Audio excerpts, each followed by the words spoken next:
Hello friends, I am Priyanka and you are watching Priyanka's teaching. Friends, today I am going to give you copy work and book work of lesson number 6, The Song from Heaven, given in the book of class 6, Gems English reader silver jubilee edition by Ratna Sagar. Friends, मैं इस video में आपको जो question answer है और जो book work है वो सारा डिस्कस करूंगी, तो प्लीज वीडियो में लास्ट तक बने रहिएगा। चैनल को सब्सक्राइब करिएगा और वीडियो को लाइक करिएगा। तो चलिए बिना टाइम वेस्ट किए मैं इस वीडियो में पहले आपको बुक वर्क कराती हूँ, क्वेश्चन आंसर मैं बाद में आपको अपना लेसन प्लान शेयर करूंगी। तो बुक में सबसे पहले दिया हुआ है कॉम्प्रीहेंशन। क्या दिया हुआ है? कॉम्प्रीहेंशन। थोड़ा सा मैं जरा इसे सेट कर लूँ अपने कैमरे को, ठीक है। तो हम देखते हैं कि कॉम्प्रीहेंशन में 5 क्वेश्चन एमसीक्यूज दिया हुआ है। कॉम्प्रीहेंशन में सबसे पहला क्वेश्चन हमारा है एमसीक्यूज, जिसमें 3 ऑप्शंस दिए हुए हैं और हमें करेक्ट ऑप्शन को क्या करना है? टिक करना है। ओके फ्रेंड्स, तो चलिए बिना टाइम को वेस्ट किए हम लोग अपना काम शुरू करते हैं। हमारा पहला क्वेश्चन है, फादर मोहर sat in his study working on वो क्या कर रहे थे वहां बैठ के? लेक्चर, sermon और सॉन्ग। वो अपना sermon प्रिपेयर कर रहे थे, ठीक है। फादर मोहर receive the news of the newborn baby when he was resting quietly, having his dinner, reading about Christ's birth। वो क्या कर रहे थे उस टाइम? वो जीसस क्राइस्ट के बर्थ के बारे में पढ़ रहे थे। So the correct option is option C. अगला क्वेश्चन है हमारा, Franz Xaver Gruber compose the music for father Mohr's poem on. Options are Christmas Eve, New Year's Day, Christmas Day. It's Christmas Eve. Okay, option A. Come on, question number 4. The elderly man at the fair invited the Stresser children to a music concert. Sing for Franz Gruber. Meet the King and Queen of Saxony. A music concert. The correct answer is a music concert. Okay. चलिए हम अपना अगला question देखते हैं। इसमें हमारा last MCQ है, Joseph told the queen that the song was a folk song, Christmas carol and modern ballad. And the correct answer is it was folk song. क्या था? folk song था। जस्ट आफ्टर MCQs यहाँ पे आपका दिया हुआ है रेफरेंस टू द कॉन्टेक्स्ट। आप देख सकते हैं टोटल यहाँ पे 3 जो है रेफरेंस टू द कॉन्टेक्स्ट दिए हुए हैं और सब में 3 क्वेश्चंस है, ठीक है। तो मैं इसको आपको क्वेश्चन में आपके बुक से पढ़ूंगी और मैं आंसर मैंने यहाँ प्लान में लिख रखा है, तो मैं आंसर यहाँ से पढ़ती हूँ। ओके, तो सबसे पहला जो लाइन है, it's not for me father but for a baby born a while ago. Who said these words? What did the speaker ask of Father Moher? And what was Father Moher's reaction and why? तो पहला question है who said these words? तो हम answer देखेंगे copy में, हम copy में सीधे आंसर देखते हैं। The peasant woman said these words। ये शब्द किसने कहे? तो ये शब्द कहे the peasant woman ने ये बातें कही। ओके, क्वेश्चन 2 है हमारा, what did the speaker ask of Father Moher? ठीक है, स्पीकर ने फादर मोहर से क्या पूछा? The speaker asked Father Mohr to come with her to bless the newborn child of a peasant couple. उसको आशीर्वाद देने के लिए, ठीक है, कहा। तीसरा और फर्स्ट का लास्ट क्वेश्चन है, what was father Mohr's reaction and why? कि फादर मोहर का इस पे क्या रिएक्शन था जब उन्होंने ब्लेसिंग्स के लिए कहा। फादर मोहर was surprised because he received the news of new born baby just when he was reading about the birth of Christ. वो उसी टाइम जीसस क्राइस्ट के बर्थ के बारे में पढ़ रहे थे और तुरंत उनको रिसीव हुआ ये न्यूज कि उन्हें एक न्यू बॉर्न बेबी को ब्लेसिंग देने जाना है, इसलिए वो बहुत क्या हुए? सरप्राइज हुए। ये स्पेस मैंने छोड़ रखा है कि मैं यहाँ पे जो second reference to the context है उसका क्वेश्चन लिखूंगी, आंसर्स मैंने लाइन से लिखा हुआ है। तो फिर मैं क्वेश्चन बुक से पढ़ती हूँ। हमारा सेकंड जो रेफरेंस टू द कॉन्टेक्स्ट है, I have never heard this song before, can I learn it? Who said these words and to whom? And the correct answer is an organ builder said these words to Franz Xaver Gruber. Okay, ठीक है, ये बातें एक organ builder ने कही, ठीक है। अब हमारा क्वेश्चन नंबर 2 है, which song is speaker referring to here? The speaker is referring to the song that Father Moher had written as a poem and for which Franz Xaver Gruber had composed the music। उसी गाने की बात हो रही है जिसे father मोहर ने जो है लिखा था एज अ पोएम और उस पे जो फ्रांस ज़ेवर थे उन्होंने उस पे म्यूजिक कंपोज किया था। इसका लास्ट और थर्ड क्वेश्चन है, what did the speaker do with the song after he went back? ठीक है, आंसर देखिए, after he went back the speaker gathered the children of his village and taught them the song which they named song from heaven. उनके जाने के बाद जो speaker है उन्होंने बच्चों को इकट्ठा किया और वो गाना जो है सिखाया, और उसका नाम क्या था गाने का? Song from heaven. अब लास्ट हमारा जो रेफरेंस टू द कॉन्टेक्स्ट है, ठीक है, आप देख सकते हैं इसमें भी 3 क्वेश्चंस दिए हुए हैं। मैं इसे क्वेश्चन को बुक से पढ़ती हूँ। क्वेश्चन है हमारा, ladies and gentlemen, he said, a short while ago I had the privilege of listening to the finest voices that this land has never known. इसका फर्स्ट क्वेश्चन है, हु सेड दीज वर्ड्स, ये बातें किसने कही? And the correct answer is the director general of music said these words, ये बातें director general of music ने कही। ठीक है, अगला क्वेश्चन है हमारा, आप अपने बुक में देखते रहिएगा, मैं बार बार बुक्स हटा रही हूँ, रख रही हूँ तो थोड़ा सा डिस्टर्बेंस हो रहा है। आप अपने बुक्स में क्वेश्चन देख लीजिएगा, मैं बाद में इसमें लिख लूंगी अपने प्लान में। Whose voices were the speaker appreciating? And the answer is the director was appreciating the voices of the stressor children. And the last is, what did the speaker want them to do? The director wanted the children to sing their beautiful song for the king and queen of Saxony. जो director थे वो चाहते थे कि जो बच्चे हैं वो जो सैक्सोनी के किंग और क्वीन है उनके लिए ये गाना गाएं। तो फ्रेंड्स, हम लोगों ने बुक वर्क में कॉम्प्रिहेंशन में पहले एमसीक्यूज दिया हुआ था जिसको हम लोगों ने कर लिया। उसके बाद हमारा था रेफरेंस टू द कॉन्टेक्स्ट जिसे हमने कंप्लीट किया। क्वेश्चन आंसर हम बुक में देखेंगे। अब हम आ जाते हैं वर्ड स्टडी पे। वर्ड स्टडी में आ जाते हैं हम वर्ड स्टडी पे। Fill in the blanks with the correct forms of the words in the box. Appreciate प्रशंसा करना, एन्चेंटेड इंचैंट मंत्रमुग्ध होना, प्रॉस्पर मतलब होता है समृद्ध, ऑ मीन्स होता है आश्चर्यचकित हो जाना, मुंह खुला का खुला रह जाना, और अपलॉड मीन्स होता है प्रशंसा। तो मैंने यहाँ पे इसको फिल किया है, आप देख लीजिए। दूसरे इसमें से मतलब आप जो है आपके अकॉर्डिंग भी वर्ड्स चेंज हो सकते हैं। जैसे मैंने लिखा है the beautiful song enchanted whoever heard it, जिसने भी उसे सुना वो मंत्रमुग्ध हो गया। The listeners found the song enchanted, ठीक है, जो सुनने वाले थे उन्हें वो गाना बिल्कुल कैसा लगा? मंत्रमुग्ध कर देने वाला लगा। तो मैंने दोनों में ही यहाँ पे जो है एन्चेंटेड लिखा है। आप यहाँ पे अप्रिशिएटेड भी हो सकता है, बट मुझे ज़्यादा अप्रोप्रिएट एन्चेंटेड लगा तो मैंने उसे यहाँ पे फिल किया है। The entire auditorium appreciated the children when they finished their song, उनकी प्रशंसा की गई। The entire auditorium burst into applause, पूरा तालियों की गड़गड़ाहट से गूंज उठा। मैंने यहाँ पे अप्रिशिएटेड और यहाँ पे अपलॉड फिल किया है। अगला है, everyone in Tanvi's family appreciated हर टैलेंट, तन्वी के परिवार के सारे लोगों ने उसके टैलेंट को अप्रिशिएट किया।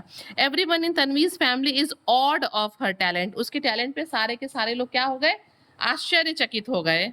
अगला है हमारा, The visitors were enchanted by the visitor stared in awe at the beautiful mural on the, मतलब दीवालों पे बने हुए चीजों को देख के जो विजिटर्स थे वो स्तब्ध हो गए, आश्चर्यचकित हो गए, उनका मुंह खुला का खुला रह गया।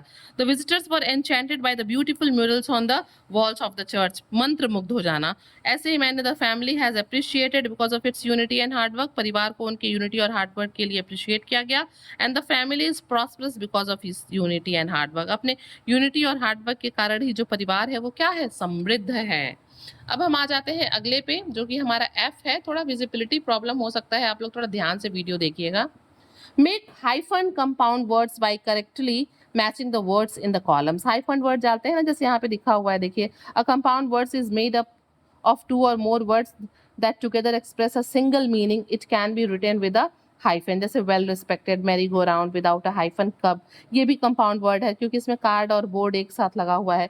टी स्पून में टी एक वर्ड है, स्पून एक वर्ड है, तो ये एक साथ लिखा हुआ है, तो इस तरह के शब्दों को हम कंपाउंड वर्ड कहते हैं। यहाँ पे post and office, rocking chair, यहाँ पे ये एक साथ नहीं लिखा है, अलग अलग है, लेकिन ये हमारे कंपाउंड वर्ड कहलाते हैं। कुछ कंपाउंड वर्ड एक साथ लिखे जाते हैं, कुछ अलग अलग लिखे जाते हैं, और कुछ के बीच में हाइफन लगा होता है, तो ये हमारे कंपाउंड वर्ड्स हैं। तो नीचे कुछ वर्ड दिए हुए हैं जिन्हें हमें करेक्टली मैच करके हाइफन लगा के कंपाउंड वर्ड बनाना है। जैसे grey haired, age old, sun kissed, half hearted and mouth watering. अब हमें क्या करना है, नेक्स्ट एक्सरसाइज में इन्हीं को यहाँ पे हमें फिल करना है। जैसे the grey heard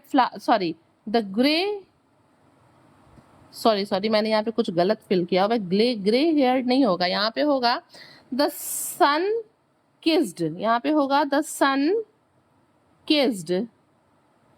The sun-kissed flowers look bright and beautiful. Okay?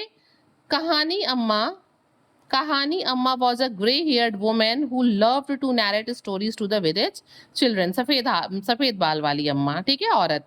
यहाँ पे सन किस्ड मतलब सूरज की तरफ देखता हुआ, चमकता हुआ. At the fair, I was drawn towards the stalls that were selling mouth-watering food. मतलब लार टपका देने वाला, मुंह में पानी आ जाने वाला. It is an age-old tradition to draw beautiful columns. मतलब बहुत पुरानी, age-old मतलब बहुत लंबे समय से चली आ रही पुरानी.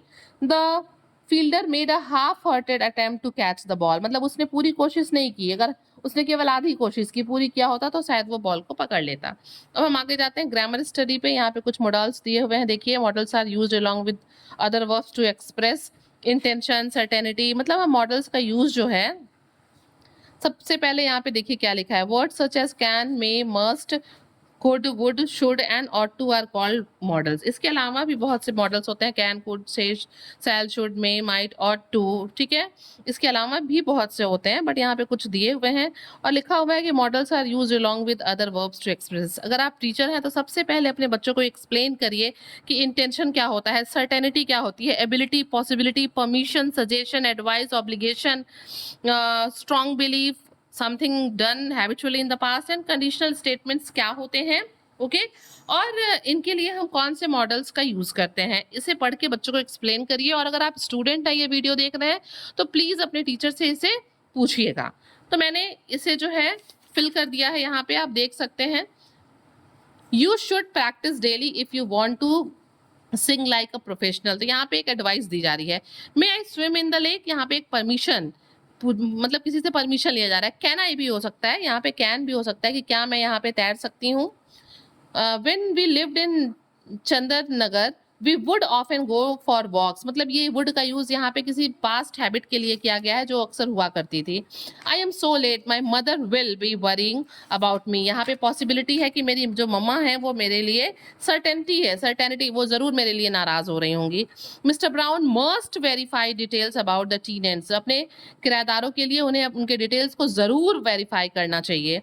The first day at a school, new school would be quite difficult. Our science class may be held outdoors today. हो सकता है क्या साइंस की क्लास बाहर हो. You can catch a cold if you get drenched in the rain. तुम मतलब क्या है यहाँ पे, तुम्हें जो है यहाँ पे एक यहाँ पे कैन का यूज किया गया है. Just a minute. पॉसिबिलिटी के लिए कि अगर तुम बाहर जाओगे तो तुम्हें जो है सर्दी लग सकती है, और लास्ट में मैंने वुड फिल किया है. आप इसको चेक कर लीजिएगा. अगर आपको कुछ मिस्टेक लग रही होगी तो आप प्लीज मुझे जो है मैसेज से इन्फॉर्म करिएगा. अब हम आ जाते हैं, सीधे आ जाते हैं अपने कॉपी वर्क पे. आप देख सकते हैं सबसे पहले मैंने यहाँ पे इसका बनाया हुआ है टाइटल पेज. आप मुझसे अच्छा बनाइएगा भाई, मैंने तो बच्चों से बनवा लिया है, तो आप प्लीज मुझसे अच्छा बनाइएगा और अपने कॉपी को डेकोरेट करते रहिएगा. अब मैंने बुक में सबसे पहले यहाँ पे दिया हुआ है डिक्टेशन वर्ड्स जो कि मैं हमेशा देते आई हूँ. मैंने इस चैप्टर में 15 डिक्टेशन वर्ड्स दिए हुए हैं. First one is eventually, second is versus, third is accompaniment, harmed, pronouns,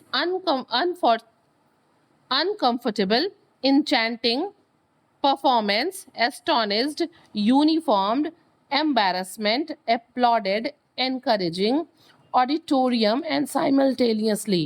friends थोड़ा सा क्या होता है ना कि हम लोग प्लान को बना के काफ़ी दिन से रखे होते हैं और कुछ दिन बाद पढ़ना होता है, तो हम लोग थोड़ा सा प्रॉब्लम हो जाती है. बट प्लीज़ आप कोऑपरेट करिएगा, कहीं कहीं कभी कभी कुछ गलतियां हो जाती हैं, उसको ओवरलुक करिएगा, ठीक है. तो मैंने डिक्टेशन वर्ड्स के ठीक बाद में मैंने यहाँ पे दिया हुआ है वर्ड्स एंड देयर मीनिंग्स. आप देख सकते हैं मैंने यहाँ पे कुछ वर्ड्स मीनिंग दिए हुए हैं. चलिए उसे हम डिस्कस करते हैं. हमारा वर्ड मीनिंग है, हमारा फर्स्ट वर्ड है कैरल. कैरल मीन्स होता है अ रिलीजियस सॉन्ग संग eight Christmas. Congregation means group of people gathered in a church.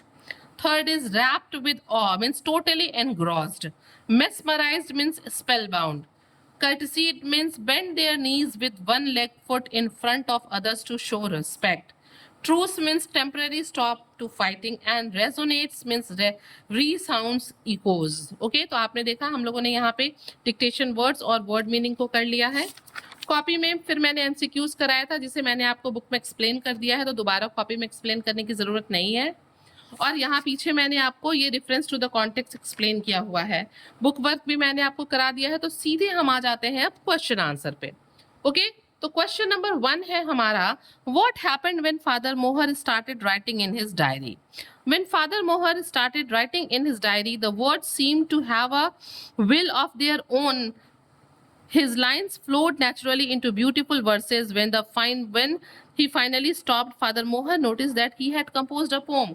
जब वो लिख रहे थे ना, तो ऐसा लग रहा था कि जो वर्ड्स हैं वो खुद ब खुद उनकी इच्छा है कि वो आते जा रहे हैं, और फिर बाद में उन्होंने देखा कि वो ब्यूटीफुल वर्सेस मतलब पैराग्राफ्स, स्टेंजास बना रहे हैं, और लास्ट में उन्होंने देखा कि एक बहुत ही सुंदर क्या बन के तैयार हो गया, कविता।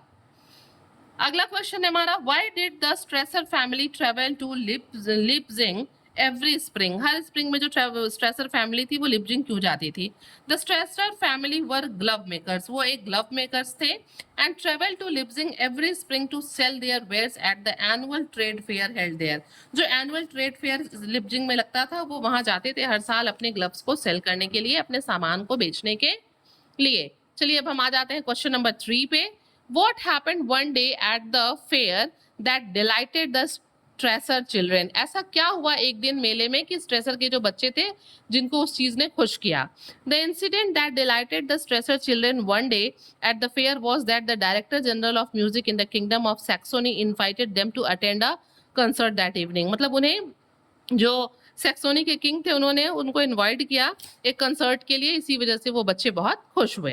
And the last question is what did the king of Saxony ask the Strasser children to do. उन्होंने क्या कहा।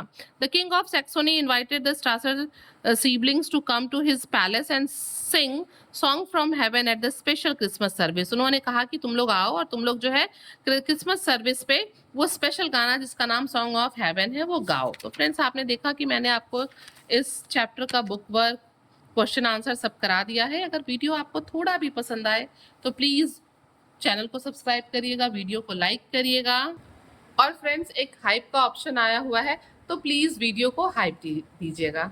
Thank you for watching.